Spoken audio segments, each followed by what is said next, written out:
Hi everybody, it's Sam here, aka Dirt in the Ground.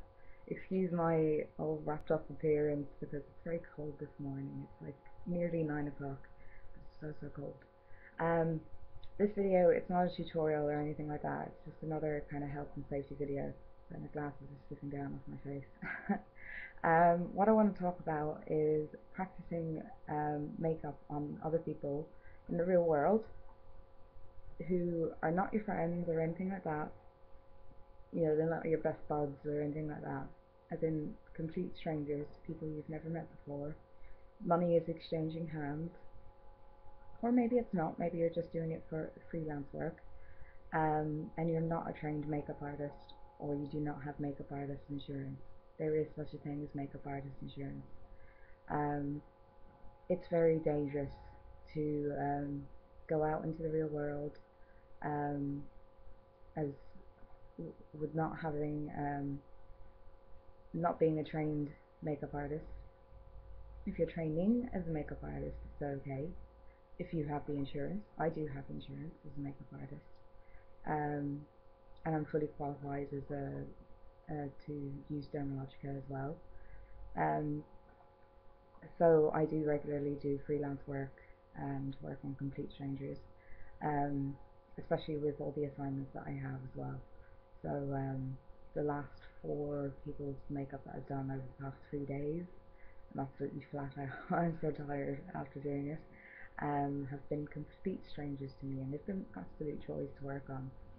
But there are standards that you have to set in working with them.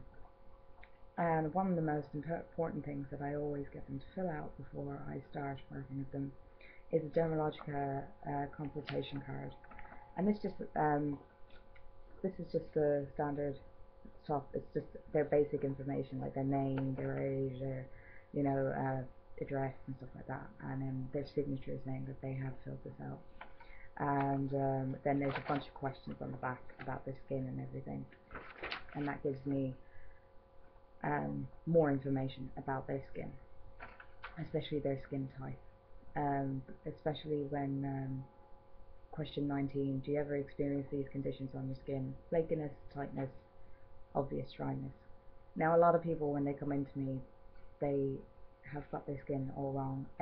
Nearly everyone thinks their skin is oily. I had a girl come in last night, the client I had last night, she said, I have very oily skin. Now, I did a face mapping on her, obviously, before I started the makeup. And I said, you do not have a speck of oil on your skin. I said, you have extremely dry skin. I said, that's the kind of skin you have. I said, you need to be upping the moisturizer into your skin. I said, your skin is literally dying for moisture. I said, it needs to be hydrated. So she was like, oh wow, I just always thought because there's a little bit of a shine on my nose.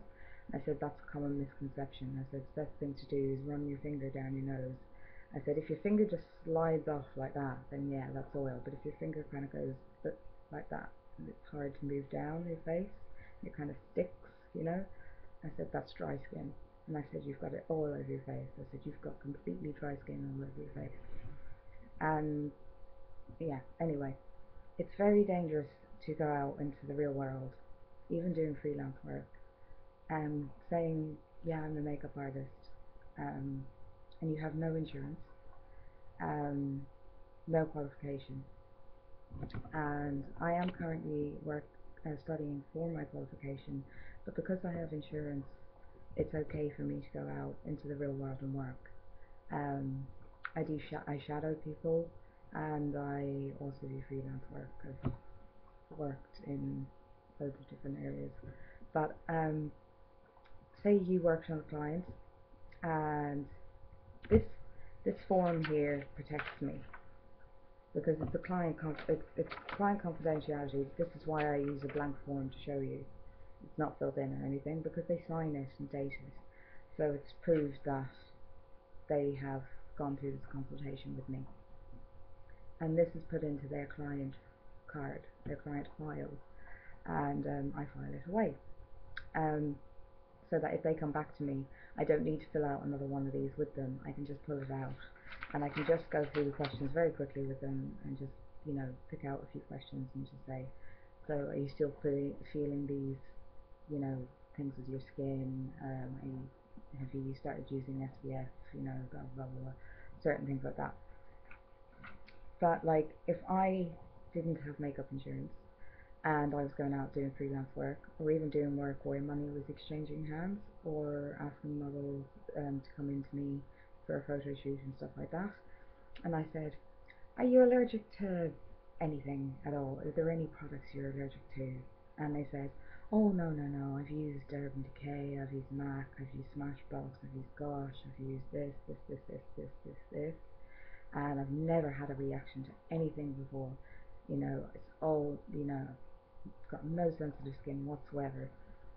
And I'm like, okay, that's fine. And I get them to sign this form, and I've got no insurance now, no insurance at all, nothing to back me up. And they come in 2 days later and they say, I had the most horrific night of my life. My eyes were bloodshot. My skin, when I took the makeup off, when I cleansed and toned and moisturised my skin, my cheeks were bright red. My skin was so sore. I had an allergic reaction to whatever you put on my skin. You're fucked. You're screwed. You're absolutely screwed. They can sue you for whatever you've got. Now, makeup artist insurance isn't that expensive. Here in Ireland, it's not that expensive, and you do get healthcare benefits as well. It's not that expensive. With the eye tech on top of it, it does get a little bit more pricey, but it's worth it in the long run because you're paying that insurance, um, and then for to protect yourself. Because if you get a client coming back in saying, oh, I did have an allergic reaction, I'm going to sue you, well then you can pull this out and say, well actually you signed here saying you didn't ever have an allergic reaction to anything before, so good luck with that, you know. Whereas if you don't have insurance and you're going out doing freelance work, or you've offered to do some bridesmaids wedding for something, and you're training as a makeup artist, or you just have a tenacity for makeup and you don't have makeup artist insurance, you're screwed. They will sue you for everything you have. Like, Ireland is second to America for the amount of lawsuits that are processed, and in the beauty industry, it's one of the highest that would would happen because, like, people do practice a lot without insurance, without any insurance whatsoever, because they think they just don't need it. And so if anyone out there is thinking, oh, I can just say I'm a makeup artist because I am, because you know I'm really great at makeup and everything, and oh, insurance never has crossed my mind because I don't need insurance. You need a qualification as a makeup artist, and you need insurance. Um, I can't stress that enough.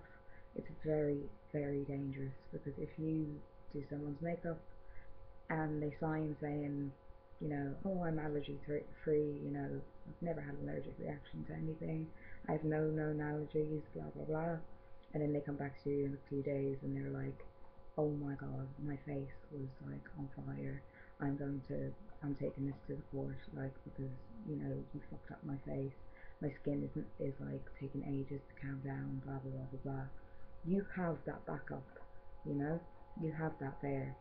You have that protection. Like, so I can't stress that enough. Um, I hope this has been informative.